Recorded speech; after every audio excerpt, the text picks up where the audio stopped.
Assalamualaikum warahmatullahi wabarakatuh. Sebelumnya, perkenalkan nama saya Nya Yukonita Salsabila dengan NPM 20220010. Dalam video kali ini, saya akan menjelaskan materi Perang Teluk II tentang latar belakang Perang Teluk II dan invasi Irak ke Kuwait. Video ini untuk memenuhi tugas pada mata kuliah Sejarah Asia Barat Daya di semester 3 untuk dosen pengampunya yaitu Ibu Umi Hartati MPD.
Jadi saya akan menjelaskan latar belakang Perang Teluk II. Irak di bawah pemerintahan Saddam Hussein langsung bereaksi saat Kuwait dan Uni Emirat Arab melakukan penjualan minyak di salah satu wilayah Irak yang merugikan negaranya sebesar 2,4 miliar US dollar. Sebelumnya, Irak juga menaruh kekecewaan pada negara-negara tetangganya saat permintaan pemberian pinjaman untuk Irak pasca perang Irak-Iran ditolak oleh negara-negara Arab, sehingga Irak merasa negara-negara tersebut tengah melakukan perang ekonomi. Konferensi pun digelar di Jeddah antara Irak dengan Kuwait untuk membicarakan masalah minyak tersebut, namun berakhir buntu. Kegagalan konferensi tersebut menjadi titik dimulainya tindakan tegas Irak untuk membela kedaulatan wilayahnya dengan melakukan penyerbuan ke Kuwait pada 2 Agustus 1990. Ada beberapa faktor dari Perang Teluk II ini, yaitu sebagai berikut. Yang pertama itu ada ekonomi. Akibat perang Iran-Irak, Baghdad menderita kerugian yang sangat besar sekitar 450 miliar dolar Amerika Serikat dan terjerat utang-utang luar negeri sekitar 80 miliar dolar Amerika Serikat. Padahal pendapatan tertinggi yang didapat Baghdad diperkirakan hanya 12 miliar dolar Amerika Serikat per tahun. Artinya, untuk membangun kembali negaranya, Saddam membutuhkan waktu setidaknya 40 tahun. Bagi Saddam, penyerbuan ke Kuwait memang jalan pintas untuk mengatasi masalah ekonomi negaranya.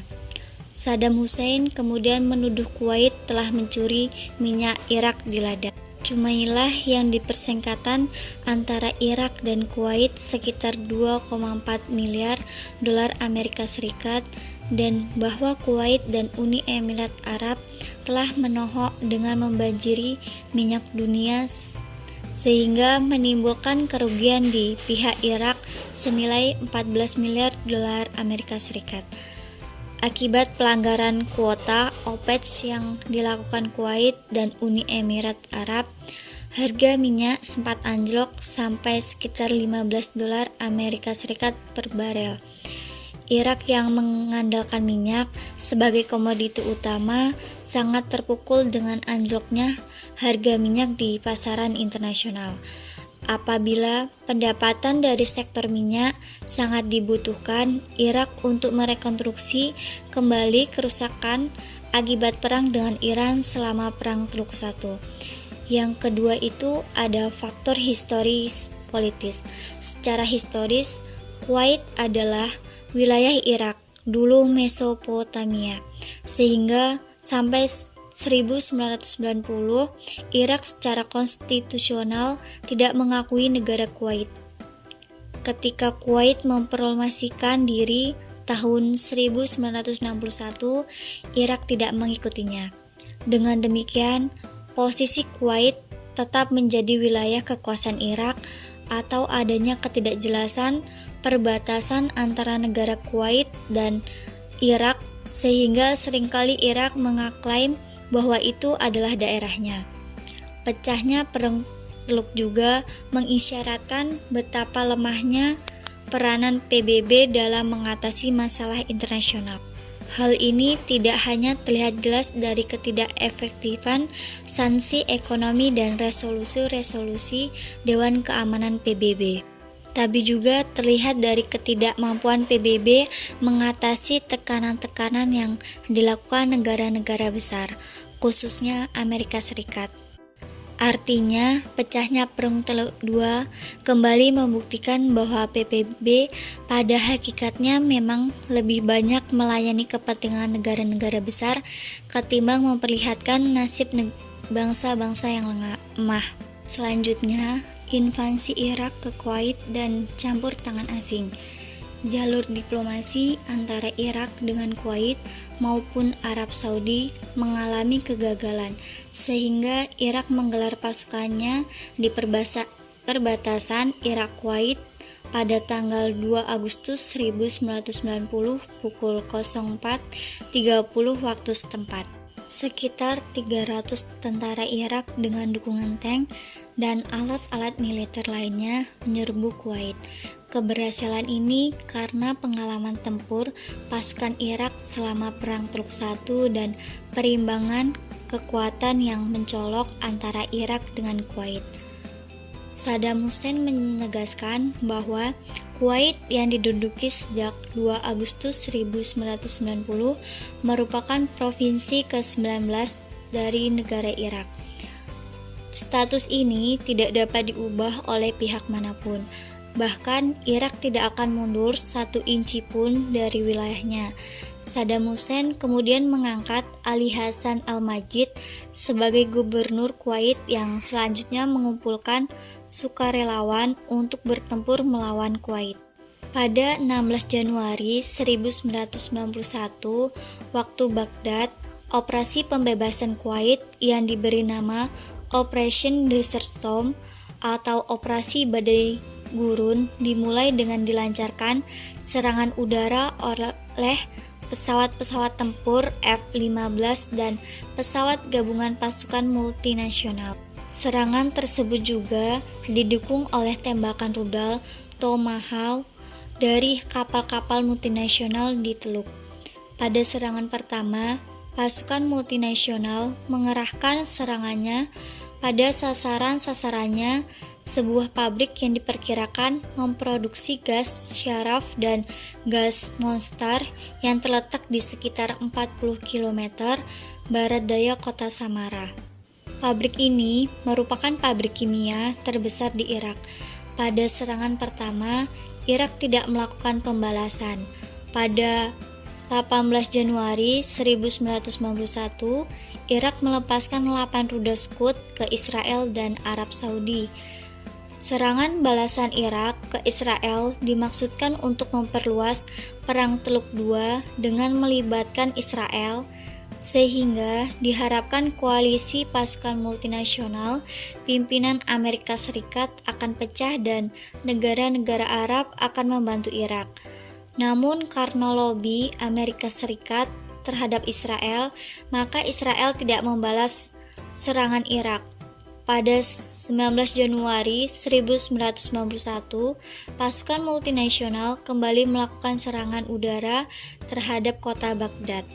Serangan tersebut dimaksudkan untuk menghancurkan peluncur-peluncur peluru kendali Scud milik Irak. Serangan rudal Scud ke Tel Aviv dan Deran menewaskan 4 orang sipil dan melukai beberapa warga Israel. Pada waktu yang sama, pasukan multinasional juga berhasil melakukan serangan udara sebanyak 10.000 serangan udara. Selama Perang Teluk II, pihak pasukan multinasional pimpinan Amerika Serikat lebih banyak mengandalkan serangan udara daripada darat, dan hal ini didasarkan pada pengalaman pahit Amerika Serikat selama Perang Vietnam.